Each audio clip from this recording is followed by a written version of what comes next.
get up, time is barely on our side. I don't wanna waste what's left.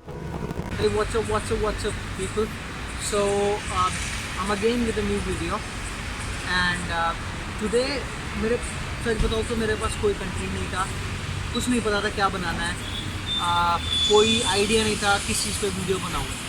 सो मैं ऐसे ही घूम रहा था और सडनली एक अंकल ने पूछ लिया ये बाइक कौन सी है, और लास्ट क्वेश्चन उनका ये था कि एवरेज क्या देती है। सो एवरेज के बारे में जब उन्होंने पूछा तो उन्होंने पूछा क्या माइलेज है एंड ऑल, तो मैंने बताया। फिर मेरे दिमाग में क्लिक हुआ कि यार इंडियन मेंटालिटी या इंडियन थिंकिंग क्या है, basically is related to economical biking. जब आप काम के लिए यूज़ करते हो और बेसिकली राइड्स और या जो और चीज़ें हैं उसके लिए सुपर बाइक्स अगर हैं तो वो सुपर बाइक्स के लिए कोई एवरेज जानना नहीं चाहता। So basically what I am here for is to tell you guys कि हम अपनी गाड़ी का एवरेज कैसे बेटर कर सकते हैं और कैसे उसको इस लेवल का कर सकते हैं कि जहाँ पे हमें अच्छा एवरेज भी मिले और गाड़ी भी मेंटेन रहे। सो कुछ पॉइंट्स मैंने दिमाग में हैं जो I want to share with you guys today.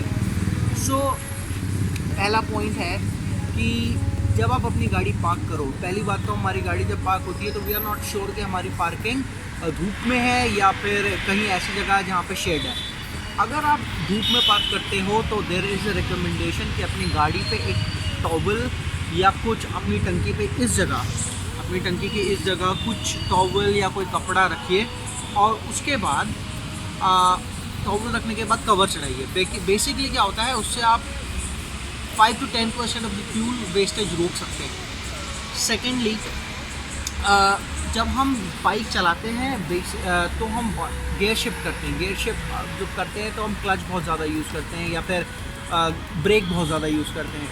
तो रिकमेंडेशन है कि जब आप क्लच यूज़ करें तो क्लच अननेसेसरी ना दबाए रखें, बिकॉज जब आप क्लच दबाए रखते हैं तो क्लच प्लेट पे इफेक्ट आता है प्लस एवरेज पे इफेक्ट आता है। थर्ड थिंग इज़ जब हम लॉन्ग राइड्स पे जाते हैं या बाइक चला रहे हैं और थोड़ा एटीज़ पोजीशन में आ जाते हैं कि हाँ ठीक है रोड्स बहुत ज़्यादा क्लियर हैं, उस टाइम हम ब्रेक्स पे पैर दबा देते हैं हल्का सा, और हल्का सा ब्रेक दब जाती है। उस हल्की सी ब्रेक की वजह से गाड़ी की जो ट्रैक्शन है वो बढ़ जाती है और उसकी वजह से आपका एवरेज गिर जाता है। तो अपने ब्रेक्स का ध्यान रखें कि आप ब्रेक ना दबाएँ। उसके बाद गाड़ी का tyre, it's very important and very something which is you know बहुत ज़्यादा रिक्वायर्ड है आपकी बाइक के लिए कि जो मेंटेन रहे टायर। सो टायर प्रेशर हमेशा एक इस ऐसी पॉइंट पे रखें जो रिकमेंडेड हो आपकी बाइक्स के लिए, और अगर टायर प्रेशर कम है तो आपका फ्रिक्शन बढ़ जाएगा ग्राउंड से, और फ्रिक्शन जैसे ही बढ़ेगा सबसे पहले इफेक्ट आएगा वो आपके माइलेज पे आएगा। उसके बाद जब हम बाइक चलाते हैं और बहुत ज़्यादा स्पीड में है और सडनली स्पीड डाउन करनी पड़ती है तो क्या होता है, हम कभी कभी लेज़ी हो जाते हैं। यार सबके साथ होता है, मेरे साथ भी हो जाता है, मैं भी हो जाता हूँ। तो उस टाइम क्या करते हैं हम, जब बाइक नॉक करने लगती है टक टक टक टक टक, तो उस टाइम हम क्या करते हैं, हल्का सा क्लच दबाते हैं और गाड़ी नॉर्मल हो जाती है, गियर डाउन नहीं करते।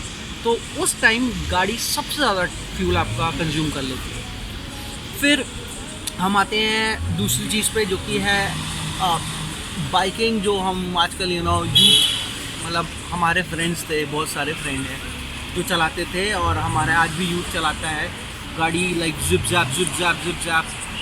सो इस टाइम जब ऐसा होता है, जब आप जिप जैप गाड़ी चलाते हैं तो मज़ा बहुत आता है, बट उस टाइम गाड़ी आप एकदम से थ्रॉटल करते हैं, एकदम से डाउन करते हैं, गियर शिफ्ट करते हैं, गियर अप करते हैं, उस टाइम सबसे ज़्यादा आपका तेल जो है कंज्यूम होता है, पेट्रोल सबसे ज़्यादा कंज्यूम होता है, और वो एक रीज़न, बहुत बड़ा रीज़न है।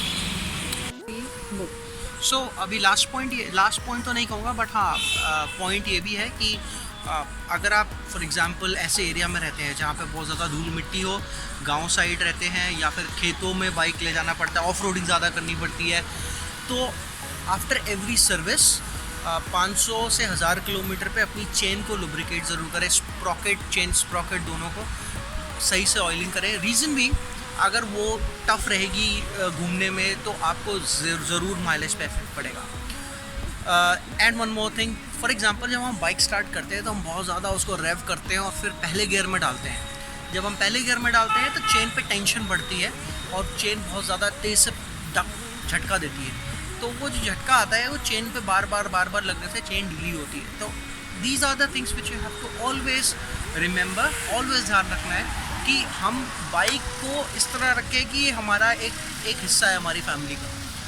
कोई भी गाड़ी हो, बाइक हो, कार हो, आपका पेट हो, कोई भी हो, अगर आपके साथ रहता है तो make him as a family member, जिससे उसको उसकी जो आप रिक्वायरमेंट्स है आपको समझ में आए। क्योंकि बाइक सब सर्विस कराते हैं, सब यूज़ करते हैं, सब उसका देखभाल करना जानते हैं, सब उसको कैसे रखना जानते हैं, बट ये छोटी बातें इतनी मायने रखती हैं या इतनी ज़रूरी होती हैं कि आप इन चीज़ों को करने के बाद अपनी बाइक में एक नया चेंज देखोगे, एक नया लुक देखोगे, एक चलने में अच्छी रहेगी। स्पीड एक बहुत बड़ी इशू है, लोग बहुत ज़्यादा स्पीड बढ़ाना चाहते। 150 सीसी की बाइक है, 125 सीसी की बाइक है, डिपेंड करता है आपकी बाइक कैसी, किस लेवल की बाइक है, उस हिसाब से एवरेज स्पीड जो कंपनी कहती है या फिर रखना चाहिए वो 45 to 60 के बीच में रखना चाहिए। उससे आपको ऑलवेज एवरेज में इश्यूज़ नहीं आएंगे, गाड़ी में इश्यूज़ नहीं आएंगे और हमेशा स्मूथ, जो कि टफ़ है। टू बी वेरी ऑनेस्ट मेरे लिए भी बहुत टफ रहता है, 35, 40, 45, फिर धीमे बढ़ती जाती है स्पीड। सो नहीं, ऐसा कुछ नहीं है कि बहुत ज़्यादा टफ है, आप कर सकते हो, ऐसा कुछ भी नामुमकिन नहीं है। रेड लाइट पे ऑलवेज यूज़ दिस बटन, अगर ये दिया हुआ है तो there is a reason for that, there is a reason for this kill switch button. So उसका रीज़न है कि भाई अगर ट्रैफिक लाइट है 1.5 मिनट की है, 1 मिनट की है, कभी कभी 2-2 मिनट की होती है, ट्रैफिक लंबा है, आपको दिख रहा है मूवमेंट नहीं है, प्लीज़ स्विच ऑफ। तेल बचेगा, आपका फ़ायदा होगा, प्लस इन्वायरमेंट के लिए सेफ़ है और फ़ायदेमंद है। That's it. ये कुछ पॉइंट्स है जो आपको अगर ध्यान रखते हैं तो बहुत ज़्यादा फ़ायदा हो सकता है, बाइक में एवरेज आ सकता है, बाइक का एवरेज आ सकता है बिल्कुल। बहुत से लोग हैं R15 का कहते हैं एवरेज नहीं है, और मैंने बहुत सारे यूट्यूब वीडियोस देखे जहाँ वो 40 का एवरेज दे दिया, तो डिपेंड करता है how you use it. So yes, that's all from my video today. अगर इन्फॉर्मेटिव लगी हो, अच्छी लगी हो तो एक लाइक, अगर यहाँ तक बिल्कुल देख लिया है, समझ में आ गई है, बातें समझ में आई थोड़ी सी, तो एक लाइक बनता है। सब्सक्राइब ज़रूर करें, और हाँ, अगर शेयर कर सकते हैं तो अपने सोशल मीडिया पे ज़रूर शेयर करें, it will help me to grow. And yeah, thank you so much once again, have a great day, bye bye.